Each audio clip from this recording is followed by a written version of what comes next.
السلام علیکم اور اس ویڈیو سیریز میں خوش آمدید۔ یہ ویڈیو سیریز میں نے اس لیے بنائی کہ میں سمجھتا ہوں پروگرامنگ سیکھنی اتنی مشکل نہیں ہے، اور اگر صحیح طریقے سے ہم پڑھ لیں تو ہم بہت جلدی اتنی پروگرامنگ سیکھ سکتے ہیں کہ ہم ان سے کافی یوزفل چیزیں کر سکتے ہیں، جیسے AI کی اپلیکیشنز ہے، بلاک چین کے بہت چیزیں ہیں جو ہم کمپیوٹر کی دنیا میں اب کر سکتے ہیں۔ تو میں نے سمجھا کہ کیوں نہیں بہت جلدی آپ کو اردو میں ہی سمجھا دوں کہ پروگرامنگ کس طرح کرتے ہیں، اور اس کے لیے ہم پائتھن لینگویج یوز کریں گے۔ تو جب ہم کوڈ لکھتے ہیں تو کمپیوٹر میں کیا ہوتا ہے؟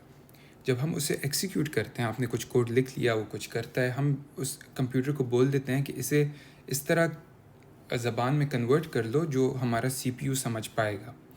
تو ہم اسے یا تو اسمبلی لینگویج میں یا تو بائنری میں، جو دونوں اس طرح چیزیں ہیں جو اگر ہم انہیں کھول کے دیکھیں تو ہمیں بائنری تو بالکل اسی طرح لگتا ہے، اور اسمبلی اس سے تھوڑا سا سمپل ہوتا ہے، جیسے ایڈ ایکس سم تھنگ اور کچھ اور۔ تو یہ بات کرنے کا مقصد یہ ہے کہ یہ دونوں ایسی چیزیں ہیں جو ہمارا CPU سمجھتا ہے۔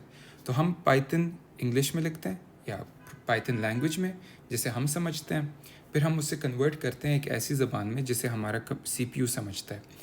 وہ CPU اپنے میموری اسٹوریج کی مدد لے کے لائن بائی لائن ہمارا کوڈ ایکسیکیوٹ کرے گا۔ جب کوڈ ایکسیکیوٹ ہوگا تو کیا ہوگا؟ وہی ہوگا جو ہم نے کوڈ کو بتایا ہوگا کرنے کو۔ اس کے لیے ہمیں پائتھن انسٹال کرنا ہوگا، اور جب ہم پائتھن انسٹال کر لیں تو پھر ہم اپنا کوڈ لکھ پائیں گے۔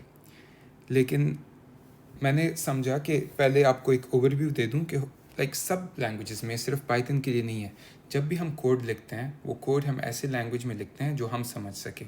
جاوا ہو گئی، سی ہو گئی، پائتھن ہو گیا، روبی، کوئی بھی زبان ہو، وہ کمپائل ہوتی ہے ایک ایسی زبان میں جو اس طرح کی لگتی ہے اور جس سے یہ CPU سمجھ پاتا ہے۔ جب CPU کے پاس اس طرح کا پروگرام آ جائے وہ اسے ایکسیکیوٹ کر لیتا ہے، اور عموماً ایک کوڈ کے اندر ایک ان پٹ جاتا ہے اور ایک آؤٹ پٹ نکلتا ہے، اور ہم اسی طرح ایک پروگرام کے بارے میں سوچتے ہیں کہ اس کو ہم کچھ ان پٹ دیں گے اور اس ان پٹ کے مطابق یہ ہمیں کوئی آؤٹ پٹ دے گا۔ تو اب ہم جلدی سے پائتھن انسٹال کر لیتے ہیں اور پھر کوڈنگ سٹارٹ کرتے ہیں۔ Thank you.